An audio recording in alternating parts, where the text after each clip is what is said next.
देशभक्त के आज के एपिसोड में एक कहानी सुनाएंगे आपको, और ये कहानी अभी इंटरनेशनल हेडलाइंस बना रही है। तो इस कहानी में बहुत सारे किरदार हैं, और इसमें मसाला है, इसमें मनी है, इसमें इंट्रीग है, इसमें बहुत सारी ऐसी चीजें हैं। प्रोटैगनिस्ट है, विलन है, कौन क्या है, सारे सूत्रधार कौन है, मैं आपको बताता हूं इस कहानी में। ये जो सरकारी फेसबुक की कहानी है, देखिए सबसे पहले तो आपको इन कैरेक्टर से मिलना चाहिए। ये है टी राजा सिंह। अगर आपने कहा कि आप टी राजा सिंह को नहीं जानते हो, इसका मतलब है आप सोशल मीडिया फॉलो नहीं करते हो, क्योंकि ये सोशल मीडिया में उभरते हुए बीजेपी के स्टार हैं और आज की जो फिलॉसफी है पॉलिटिक्स की, उसके चैंपियन हैं कि भाई देखो, ये डेवलपमेंट के बारे में बात मत करो। ये बात करो कि रोहिंग्यास के साथ क्या किया जाए, मुसलमानों के साथ, ये लव जिहाद के साथ क्या किया जाए। इनकी बेसिक की फिलॉसफी है कि इनको अगर बोलो कि दिया लेके खड़े हो जाओ तो ये मशाल लेके पहुंच जाते हैं। बेसिकली वही वाली फिलॉसफी आजकल चल रही है। जितना आईक्यू कम उतना आपका पॉलिटिकल सक्सेस ज्यादा।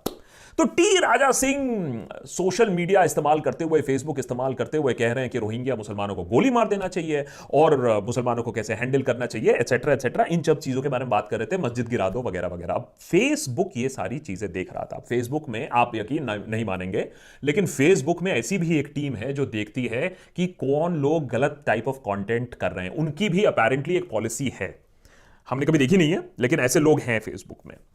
अब उन लोगों ने बोला कि ये जो टी राजा सिंह है, तो सोचिए कितनी बड़ी बात है कि उन लोगों ने भी कहा कि बॉस ये ज्यादा हो गया। तो जब उन लोगों के लिए ज्यादा हो गया तो उन्होंने कहा कि टी राजा सिंह और 3 और जो बीजेपी पार्टी के लीडर्स हैं उनका अकाउंट बैन कर देना चाहिए, क्योंकि वो डेंजरस कैटेगरी में आ गए। डेंजरस कैटेगरी क्या है? डेंजरस कैटेगरी वो कैटेगरी है जहां आपके पोस्ट नहीं, आपके रियल लाइफ जिंदगी में आप क्या कर रहे हो, क्या कह रहे हो, जिससे एक्चुअल वायलेंस हो सकता है। मैंने आपका प्लेटफॉर्म इस्तेमाल करके लोगों की जान जा सकती है। तो फेसबुक ने इन लोगों को ऐसा कैटेगराइज किया कि इनके वजह से और जाने जा सकती हैं। तो मामला सेट है। अगर फेसबुक को बुरा लग गया, अपनी ही गाइडलाइंस लोगों ने तोड़ी है, तो उनका अकाउंट डिलीट हो जाना चाहिए।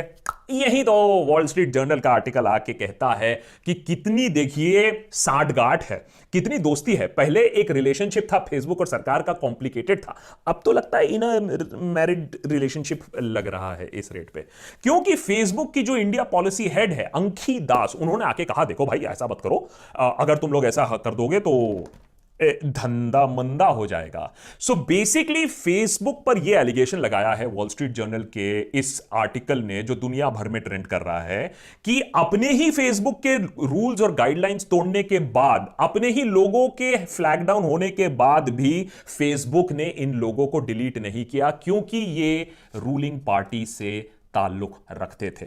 और ये न्यूज़ जो है ये फेसबुक ने डिनाई भी नहीं की। As a matter of fact Andy Stone है फेसबुक के स्पोक्सपर्सन, उन्होंने ये बात एडमिट की है कि अंकित दास ने, जिनका कोई काम नहीं था, लेकिन उन्होंने इनको बोला कि बॉस ऐसा करने से हमारा पॉलिटिकल ब्लोबैक होगा, वो काफी सीवियर हो सकता है। ऑल्दो फेसबुक का ये कहना है, उनके स्पोक्सपर्सन का ये कहना है कि कुछ और भी वजह हो सकती है जिनके वजह से इन्हीं की गाइडलाइंस तोड़ने के बाद भी इन लोगों को डिलीट नहीं किया गया है, इनके अकाउंट्स बैन किए नहीं गए हैं। वो क्या और वजह है ये हमें बताया नहीं गया है। हो सकता है जकरबर्ग अंकल जी खुद ही रोहिंग्या मुसलमानों को पसंद ना करते हो सकता है जकरबर्ग अंकल खुद ही चाहते हो कि ये हेट, ये लाइज, ये प्रोपेगेंडा आगे स्प्रेड हो। नेता टाइप आधा काम मत करो, सब्सक्राइब के साथ साथ बेल आइकॉन भी दबाओ। अब अगर ये एक आइसोलेटेड इंस्टेंस होता तो हम मान लेते हैं, अच्छा चलिए कोई बात नहीं, हो सकता है कुछ पॉलिसी डिसीजंस की वजह से इन लोगों को डिलीट नहीं किया। लेकिन वॉल स्ट्रीट जर्नल आगे भी जाके जो फॉर्मर एम्प्लॉइज हैं फेसबुक के, उनसे बात करने के बाद एक लंबी सी लिस्ट निकालते हैं कि कैसे फेसबुक ने कुछ हेट एलिमेंट्स को और कुछ प्रो गवर्नमेंट एलिमेंट्स को स्पेस दी है, जगह दी है अपना प्रोपेगेंडा आगे फैलाने के लिए। इसका मतलब है आपको जो फेसबुक में इंफॉर्मेशन ट्रिकल डाउन होके आती है दोस्तों से, यारों से, ग्रुप से, वो कैसे आपको परोसा जा रहा है, आपके मुंह में ठूसा जा रहा है, आपके दिमाग को कैसे ब्रेन वॉश किया जा रहा है। कुछ ऐसे ही एग्जांपल्स और भी वॉल स्ट्रीट जर्नल ने लिस्ट करके दिए हैं। कैसे मुस्लिम्स इंटेंशनली कोरोना फैला रहे हैं हमारे देश में, कैसे लव जिहाद एक कैंपेन है भारत को डिस्ट्रॉय करने के लिए। वैसे आजकल लव जिहाद के बारे में ज्यादा सुनने को आता नहीं है। और इलेक्शन टाइम में कैसे फेवरेबल और कैसे एल्गोरिथम प्रो गवर्नमेंट वॉइसेस को आगे बढ़ाता है और दूसरे आवाजों को दबाता है। इन सब के बारे में एलिगेशन है वॉल स्ट्रीट जर्नल में, फॉर्मर एम्प्लॉइज को कोट करते हुए, सोर्स करते हुए। और टी राजा सिंह तो एक ही इंसान है, लेकिन ऐसे और भी बहुत सारे इंस्टेंसेस हैं, जैसे कि अनंत कुमार हेगड़े जी को भी कोट किया गया है वॉल स्ट्रीट जर्नल में। उन्होंने वॉल स्ट्रीट जर्नल से बात करने से इनकार कर दिया, लेकिन फैक्ट तो यही है कि ये भी कोरोना जिहाद के चैंपियन थे। खूब कूट कूट के इन्होंने आर्टिकल्स लिखे, खूब कूट कूट के पोस्ट इन्होंने डाले सोशल मीडिया पे, लोगों को यह बताने के लिए कि देखिए हम तो इतना अच्छा काम कर रहे हैं, हमने तो बैश कर दिया कोरोना को, लेकिन ये जो लोग हैं कोरोना जिहाद फैला रहे हैं, इन्हीं की वजह से आज इंडिया नंबर 1 बन रहा है ना कोरोना में।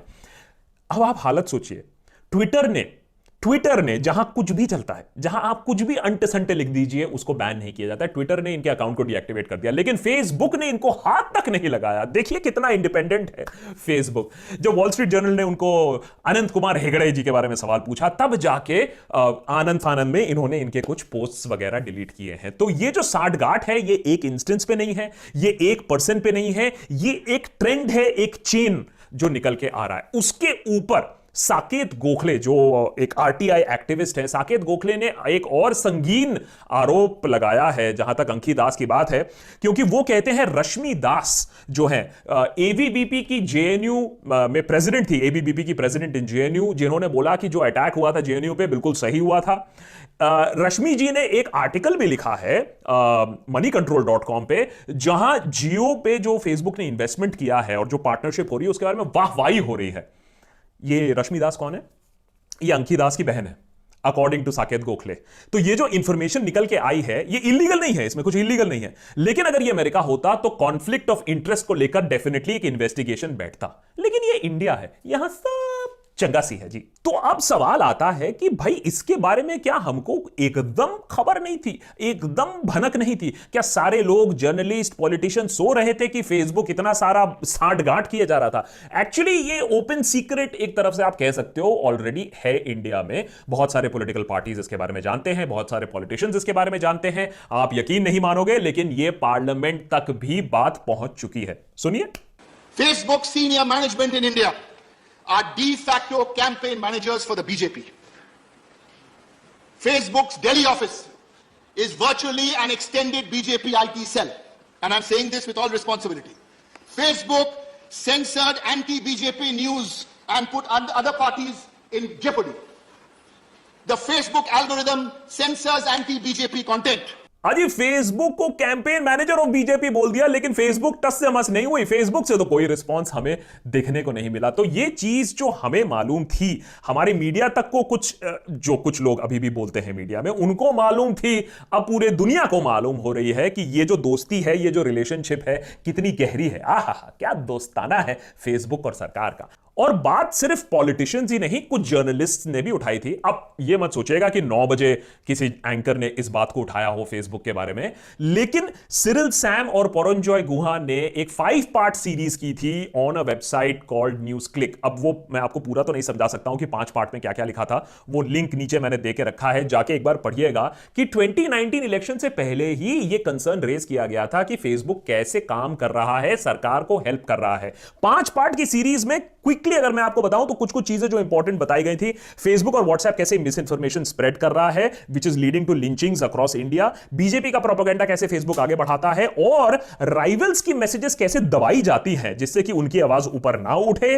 फेसबुक इस सब से कैसे बेनिफिट करता है, कौन कौन है सूत्रधार है जो ये सारा काम कर रहे हैं, कैम्ब्रिज एनालिटिका का क्या रोल है, और कांग्रेस भी कैम्ब्रिज एनालिटिका के साथ क्या करने की कोशिश कर रही थी, फेसबुक को कैसे टैप करने की कोशिश कर रही थी। ये सारा जो है पूरा लिखना और पूरा जो रिसर्च है ये आपको अवेलेबल है न्यूज क्लिक के इस 5 पार्ट सीरीज में, लिंक मैंने नीचे देके रखा है। तो भाई पहले न्यूज क्लिक बोल रहा था, पहले कुछ पॉलिटिशियंस बोल रहे थे, अब दुनिया भर में ये बात हो रही है वॉल स्ट्रीट जर्नल से। आपको सुन के लग रहा होगा अब तो अंकी दास के बुरे दिन आ जाएंगे, अब तो सवाल उठेगा फेसबुक के ऊपर कि भाई ये सब क्या हो रहा है। आप किसी पार्टी का प्रोपेगेंडा चैनल हो या दुनिया का कनेक्टिंग पेज हो। वेल प्रॉब्लम यह है कि अंकी दास को कुछ नहीं होगा, क्योंकि अगर यह रिपोर्ट जाएगी उनके पप्पा के पास, जकरबर्ग अंकल के पास अमेरिका में, तो हालत अमेरिका में भी अंकल का तो वही है, ऑर्डर तो अंकल दे रहा, अंकल तो खुद ही ये काम कर रहे हैं। अब देख लीजिए अंकल को बुलाया गया, अब देखिए, ये आपके लिए थोड़ी सी नई चीज होगी, लेकिन अमेरिका में कांग्रेशनल हियरिंग्स होती हैं जहां बड़े बड़े बिजनेसमैन को भी बुला के ना सीधे उनकी धुलाई होती है सबके सामने while the cameras are rolling. तो कांग्रेसमैन कोर्टेज सवाल पूछती है, सिंपल से 2-4 सवाल है कि भैया आप लोग हेट न्यूज को फैक्ट चेक करते हो? जो लोग हेट प्रोपेगेंडा कर रहे हैं आपके वेबसाइट पे, आपके प्लेटफॉर्म पे, उनको आप कभी पुल डाउन करोगे या नहीं? सिंपल सा सवाल है, सुन लीजिए जकरबर्ग अंकल को। What year and month did you personally first become aware of Cambridge Analytica? I'm not sure of the exact. When did Facebook COO Sheryl Sandberg become aware of Cambridge Analytica? I don't know off the top of my You head. don't know. When was the issue discussed with your board member Peter Thiel? Congresswoman, I don't know that. ये कमाल का आदमी है Zuckerberg uncle, हैं? अरे कुछ मालूम ही नहीं है। अरे दुनिया का one of the richest man है ये, बिना कुछ जाने पाने इतना अमीर कैसे हो गया? कुछ तो छुपा रहा है, दया पता लगाओ। So you won't take down lies, or you will take down lies? I think it's just a pretty simple yes or no. Congresswoman, I'm not talking about spin. I'm talking about actual yes, in most cases, disinformation. in a democracy, Okay. I believe that people should be able to see for themselves what politicians that they may or may not vote for So are you saying, won't and take judge them their down. character for themselves. So you won't take. You may flag that it's wrong, but you won't take it down. Congresswoman, it depends on the context that it shows up. Organic post, ads. तो एक simple सा सवाल कि आप hate को fact check करोगे या नहीं, गलत इंफॉर्मेशन को फैक्ट चेक करोगे या नहीं, ओपिनियन की बात नहीं हो रही है, गलत चीज को फैक्ट चेक करोगे या नहीं, जवाब नहीं है, क्योंकि पैसे इसी चीज के आते हैं, इन्फ्लुएंस इसी चीज के आता है, इंगेजमेंट, जब लोग लड़ेंगे प्लेटफॉर्म पे तभी तो मजा आएगा, तभी तो पैसे होंगे, तभी तो एडवर्टाइजर आएंगे। ये खेल चल रहा है, अमेरिका में हो या इंडिया में हो। अमेरिका ने ऑलरेडी रियलाइज कर लिया है कि उनके इलेक्शन में फेसबुक ने कितना गंदा रोल प्ले किया है, रशिया की इन्वॉल्वमेंट की भी बात होती है, वही गेम अब इंडिया में भी खेला जा रहा है। अब जाके बहुत सारे एडवर्टाइजर्स को अमेरिका में समझ में आया कि फेसबुक क्या गेम खेल रहा है, इसीलिए उन्होंने पुल आउट करना शुरू कर दिया है। उन्होंने कहा है कि हम एडवर्टाइज करेंगे, सोशल मीडिया पे एडवर्टाइज करेंगे, लेकिन फेसबुक पर हम एडवर्टाइज नहीं करेंगे। और उसका एक और बहुत बड़ा कारण है कि जकरबर्ग जो हट्टी इंसान है और जो गलत टाइप ऑफ सोच रखता है, एक आदमी सोचिए इतनी बड़ी कंपनी चलाता है और बोलता है कि भाई देखिए हॉलोकास्ट हुआ है नहीं हुआ है, कुछ लोग मानते हैं हॉलोकास्ट नहीं हुआ है, तो उनको भी हक है बोलने का। ये जो 6 मिलियन जूस मरे थे, ऐसे ही मरे थे क्या है? अरे अब तो ये भी इन्वेस्टिगेटर्स ने पता लगाया है कि जो हॉलोकास्ट डिनायर्स हैं उनके पोस्ट को फेसबुक एग्रेसिवली पुश करता है। तो नॉट ओनली कि ये फैक्ट चेक नहीं करते हैं हेट का, नॉट ओनली कि ये हेट को नीचे नहीं गिराते हैं, ये एक्चुअली हेट को बढ़ावा देने वाले पोस्ट को आगे बढ़ाते हैं। तो Facebook is acting as hate book as a matter of fact, और इसी की वजह से अमेरिका में काफी ब्लोबैक भी फेस करना पड़ रहा है फेसबुक को। तो संक्षिप्त में अगर आपको ये पूरी कहानी समझाने की कोशिश करें तो अगर फेसबुक 1930s में होता या हिटलर आज के जमाने में होता, तो जकरबर्ग के अकॉर्डिंग हिटलर को पूरा हक था कि वो आए, वो झूठ और प्रोपेगेंडा फैलाए, अपना फाइनल सॉल्यूशन के बारे में बात करे, और फेसबुक शुड बी ओके, क्योंकि भाई बोथ साइड्स है, सबको मौका मिलना चाहिए, सारे सोच आने चाहिए प्लेटफॉर्म पे, क्योंकि मुनाफा वहीं से होता है, पैसे उसी चीज के मिलते हैं जब लोग उनके प्लेटफॉर्म पे झगड़े। लेकिन यही है सच्चाई अभी आज की कि फेसबुक कैसे सरकारों के साथ मिलके आपको और हमको गलत इंफॉर्मेशन दे रहा है, गलत इंफॉर्मेशन को कंट्रोल नहीं कर रहा है, और सरकारों के साथ साठगांठ करके कैसे अपनी जेबें भारी कर रहा है और हमारा दिमाग खाली कर रहा है। इस न्यूज के आने के बाद और वॉल स्ट्रीट में पब्लिश होने के बाद अभी शशि थरूर ने भी कहा है कि भाई जो पैनल है, जो हमारी पार्लियामेंट्री पैनल है इंफॉर्मेशन टेक्नोलॉजी पे, उसके अंडर आता है ये इशू, और वो जरूर सवाल जवाब करेंगे फेसबुक से। ये देखने की बात है कि कितने सवाल और कितने जवाब होते हैं, लेकिन वो कह रहे हैं कि उनको समन जरूर किया जाएगा। देखिए एंड में मैं आपको ये नहीं बोलूंगा कि जाओ बॉयकॉट करो, क्योंकि हम लोग कभी ये सब बातें करते नहीं और हम लोग ऐसा बिलीव नहीं करते कि किसी को बोलो बॉयकॉट करना है या नहीं करना है। लेकिन हम आपसे हाथ जोड़ के बस इतनी विनती जरूर करना चाहेंगे कि देखिए ये जो बड़े बड़े प्लेटफॉर्म है, हमारी गलती होगी अगर हम ये सोचें कि न्यूज़पेपर कंट्रोल हो सकता है, टेलीविजन कंट्रोल हो सकता है, और ये जो बड़े बड़े प्लेटफॉर्म है इतना एविडेंस होने के बाद भी कंट्रोल क्या नहीं हो सकते हैं? तो कोई भी सिंगल सोर्स ऑफ इंफॉर्मेशन को ब्लाइंडली मत बिलीव करिए। फेसबुक को थोड़ा सा पिंच ऑफ सॉल्ट, और व्हाट्सएप को मैं आपको हमेशा बताता रहता हूं, चट्टे बट्टे हैं, एक ही मालिक है, और कैसे ये काम कर रहे हैं हेट को आगे बढ़ावा देने के लिए, इसको सोचिए, इसको देखिए, और फिर खुद ही डिसाइड करिए कि आपको किस प्लेटफॉर्म को थोड़ा ज्यादा ट्रस्ट करना है, कैसे लोगों को ट्रस्ट करना है, और कैसे आपको ब्रेन वॉश किया जा रहा है, गेम क्या है, कम से कम ये समझ लीजिए। उसके बाद फेसबुक जरूर करिएगा, लेकिन गेम को जरूर समझने की कोशिश करिए।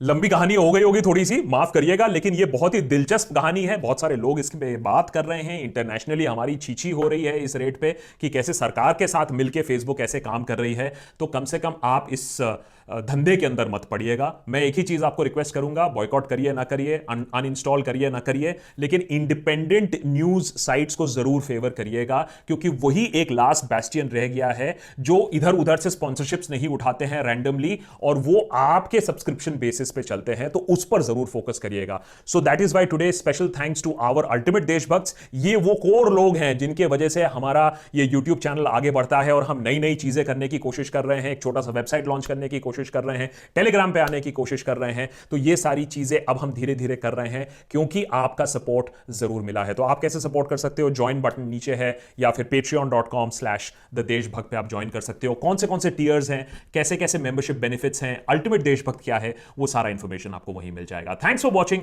डू सब्सक्राइब, और ये जरूर शेयर करिएगा ये इंफॉर्मेशन अपने फैमिली के साथ, और उनको बताइएगा कि देखिए ये फेसबुक और व्हाट्सएप के ओनर्स क्या कर रहे हैं, हमारे दिमाग के साथ कैसे खेला जा रहा है।